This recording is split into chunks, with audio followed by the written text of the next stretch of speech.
Welcome to Our Girl Relationships. We talk about the problems people face in their day-to-day lives. Let's start with the video.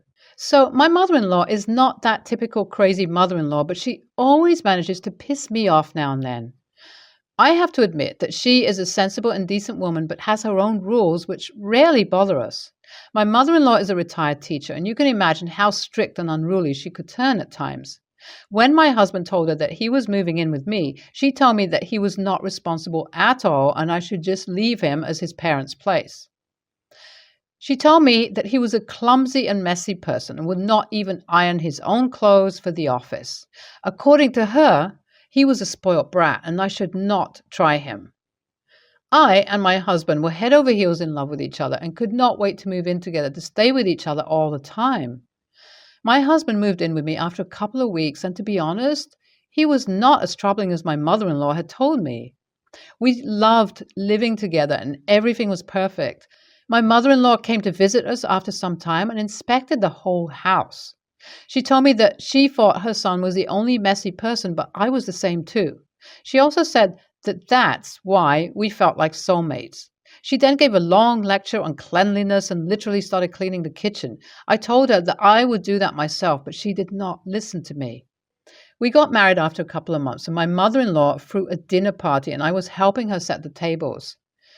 She told me that she could do it all by herself, as I was a clumsy person and would break something.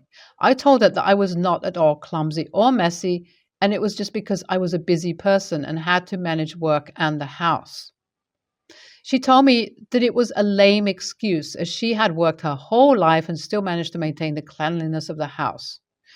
I did not say anything else, and the dinner was served shortly after that. My mother-in-law's cousin told her that the food was delicious and that my mother-in-law was known for her clean and spotless kitchen.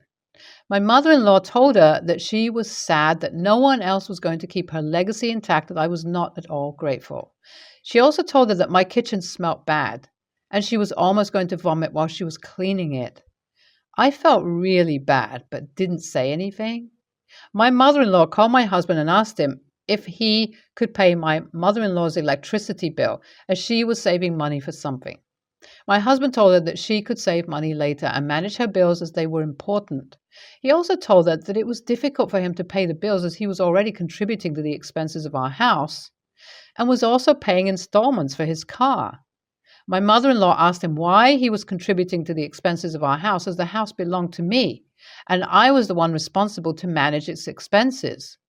My husband told her that even if it was my house, we both shared it, and being a husband, it was his responsibility to manage the expenses.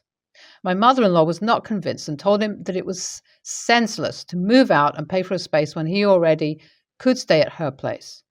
My husband told her that he had not rented a place, but was living with his wife, and that is how things work. But my mother-in-law could not understand. My mother-in-law kept calling my husband, but he told her that he was not going to pay the bill. My mother-in-law asked him if he could help her save some money, at least if he was not going to pay the bill. I was literally stunned. I talked to her and told her that we did not have any extra money. My mother-in-law made an issue out of that. She asked how it was possible that we did not have extra money when both of us were earning and did not even have kids. She showed up the next day and told my husband that she never thought twice before spending on him, and she only got excuses in return. She vented for a while and then left. We thought that the drama ended, but she called my husband the next day and told him that he had to pay her electricity bill or she was going to disown him. This made my husband upset, and he told me that he was going to pay her bill from the money we had saved for the honeymoon, and we could go on the honeymoon a month later. I was so pissed and could not decide what to do. I took the amount and went to my mother-in-law's place. When she opened the door, I threw the notes at her face and told her that she was the meanest mom and did not deserve a family. AITA? My mother-in-law could not take that disrespect and told my husband that I slapped her and then threw the money at her face. I told my husband that she was lying and I could never do that to her. He asked why would his mom lie. My husband was really upset with me and told me that he never expected that from me. I told him that I also never expected that his mom was going to financially abuse us.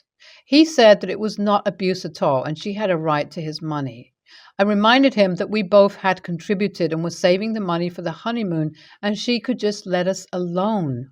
My mother-in-law showed up and told my husband that she had brought the money back and she would not take a penny from us. She kept whimpering and put up her best acting. My husband, of course, consoled her and told her that she was going to take the money and also that I was going to apologize for what I had done. I told them that it was never going to happen and they could sort it out on their own. I left the house and went for the grocery. And when I came back, my mother-in-law was gone and, of course, had taken the money. There is an update, guys. My mother-in-law made my husband pay her bills for about 4 months. And, of course, she did that by emotionally blackmailing him.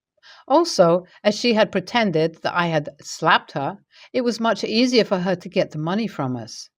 My best friend is my husband's cousin, and we came across each other through her. We do not see each other that frequently as we both became busy in our lives. Yesterday, she sent photos of her and her family along with my mother-in-law vacationing in Florida in the WhatsApp family group. I asked her when they had planned the trip, as we had no idea about that. She told me that it was my mother-in-law's plan and she was the one who made the major contribution in saving for the trip. I could not believe that. As my husband was already in that group, I told him to go through it. My husband was as amazed as I was. I then told him that it was all my mother-in-law's plan, and that was why she was saving money. She made us pay her bills from the savings we had for our honeymoon, while she saved her own money to go on vacation with her family. My husband was pissed and called his mom, but she did not attend any calls. We are waiting for her to return. So my mother-in-law came back and stayed at her sister's place, my best friend's mom, to avoid us. She knew we were not going to create any drama at their house.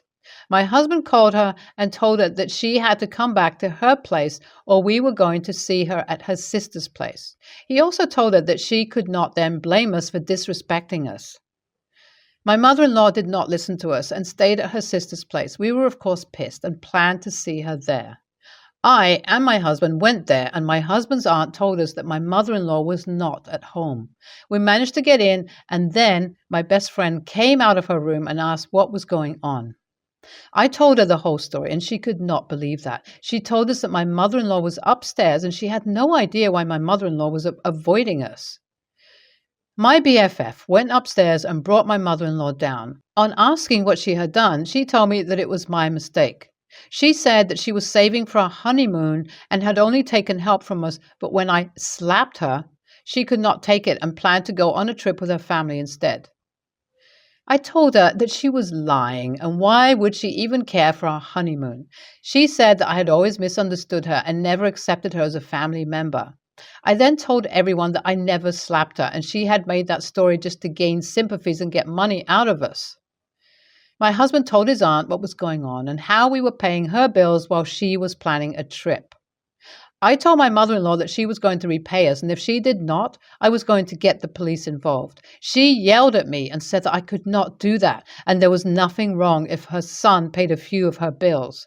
I told her that she was right, but she took that money and kept us in the dark about what was going on, and that was fraud. My mother-in-law did not take me seriously, but when I sent her a photo of me being at a police station a day later, she told us that she was going to repay us.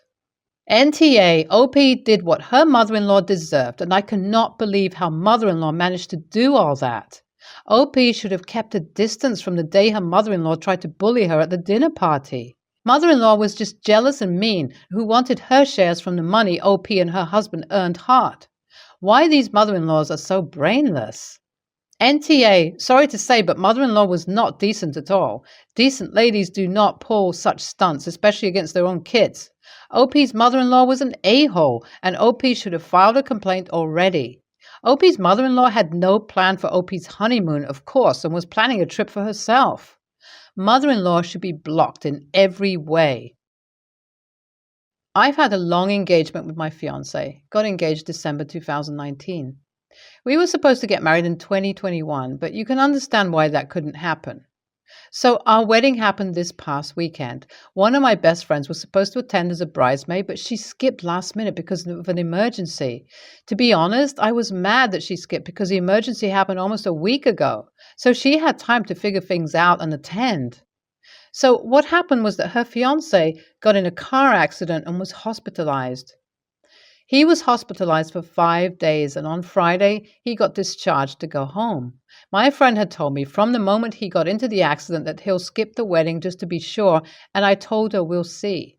So when I saw that he got discharged on Friday, I expected my friend to show up at the wedding. After all, since his situation is not as dangerous right now, and I texted her, but she said that she'll not be able to make it.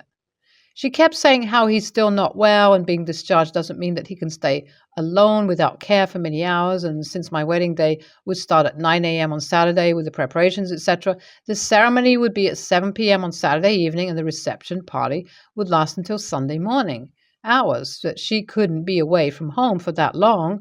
And she said that she could compromise if she could only attend the ceremony. I said I don't want her there just for the ceremony, and she's a bridesmaid and supposed to be by my side the entire time. I also said that she should find him some care for the day so that she can freely attend the wedding, and I suggested inviting either her parents or a friend to stay with him for that day. His parents live far away. She said it's not the same, and she won't feel right being away for the entire day. I got pretty upset because she seemed to totally disregard my wedding after so long making preparations, and while I understand it's her fiancé, I was mad that she didn't find a compromise to attend. She claims her compromise would be to just attend the ceremony and then go home again, but she's a bridesmaid. If she's not there for the full experience, it would be pointless. She said I'm an AH for making her feel guilty about caring for her hurt fiancé, and she said that his situation takes priority over my wedding. She said she's not sorry for prioritizing her SO's health over me at this point, and if I was a good friend, I'd understand instead of guilt-tripping her, and that I better not complain if I'm ever in a difficult situation and I need my husband's help and support, and he chooses to attend someone's wedding over caring for his wife. AITA? YTA. 1. She did find a compromise. It just wasn't good enough for you. 2. She didn't skip last minute. She gave you at least 5 days' notice. 3. His situation, which is his health and recovery, actually does take priority over a wedding reception.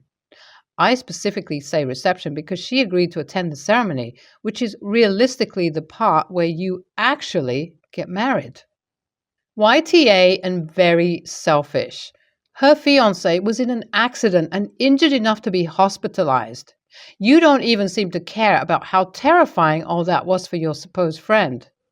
She would have been distracted and anxious your whole wedding, worrying about him probably. If it was your husband who just got out of hospital, would you feel the same way?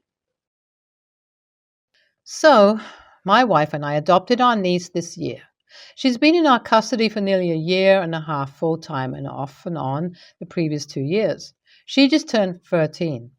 My daughter has lived with her bio-paternal grandmother since she was about 2 years old. In that time, she had no father figure, and her grandma refused to let her see her as a mother figure. My daughter was desperate for parental figures. When she first came to stay with us long-term back in 2019, she asked, "Can I call you dad and mom?" At just 9 years old.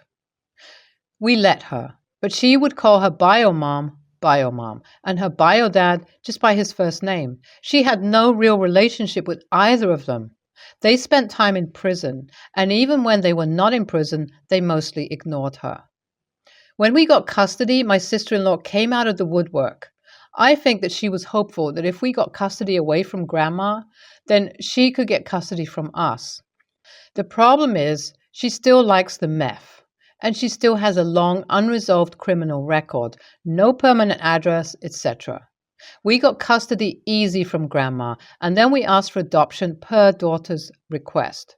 Our lawyer gave sister-in-law 2 options: sign over parental rights or prove in court that you should continue to have them despite my daughter's desire to be adopted.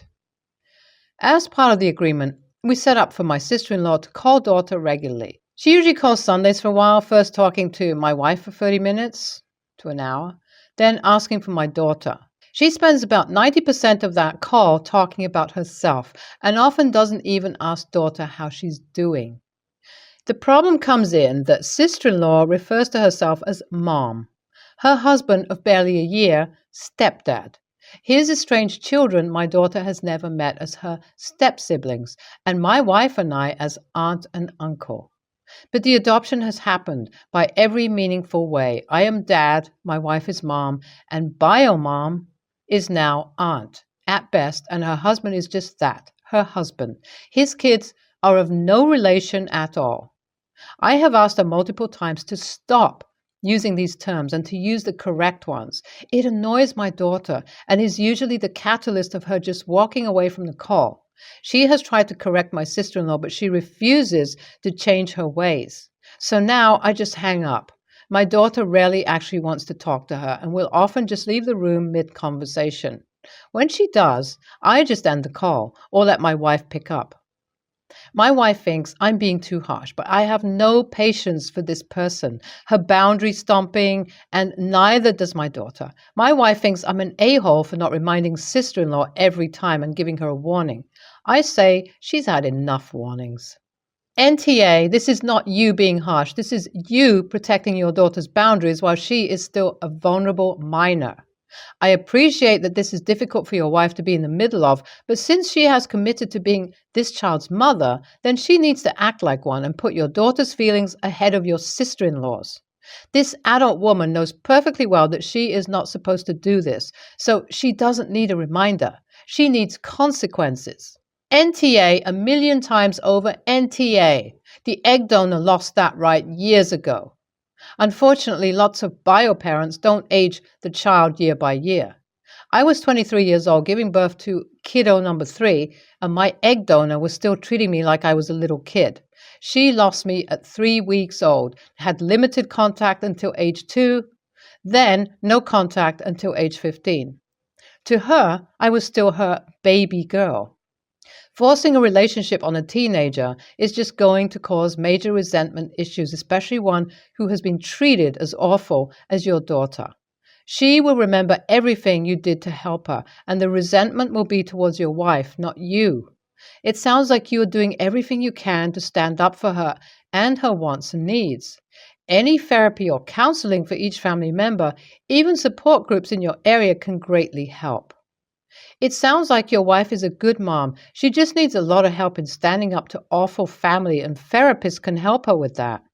You're doing great, Dad. And once again, NTA.